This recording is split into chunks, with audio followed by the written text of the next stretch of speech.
Wewe hapo kuna vitu mimi nataka sasa tuzungumze, tuelewane. Kwa sababu vitu ninayotaka kuvizungumza wewe hapo na utanielewa. Na kama utanielewa basi utakuwa kidogo azonto za mwamwa. Kwa sababu ninachotaka kukizungumza hapa ni kitu kiingia akilini bwana wewe. Bwana wewe unisikilize mimi director mkubwa kutoka Mtwara Mikindani.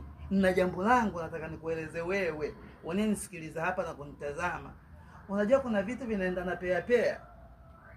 Vitu vinakuwa pea kama halizi na mimea, si vile mtoto wa kike na wa kiume. Sasa hapa kwenye wa kike na wa kiume hapa, bwana wewe uangalie bwana demu wako unayekuwa naye au kama mumeo unayekuwa naye hivi. Kwa mfano hapo, wewe fikiria tu mfano, huyu mwanamume anachonga mageneza, alafu mkewe nesi, kazi yake kuchoma sindano kwa wachoma wagonjwa. Hivi hapo unaona jambo gani hapo unavyoenda kuangalia? Uone kitu hiko. Alafu mgonjwa anaumwa. Na kule unaona kabisa bwana wake baada ya bwana wewe. Wewe lazima uwe makini na nesi kama huyu hata kama unaumwa. Dawa sija kukuchanganya manumbwanga. Oho.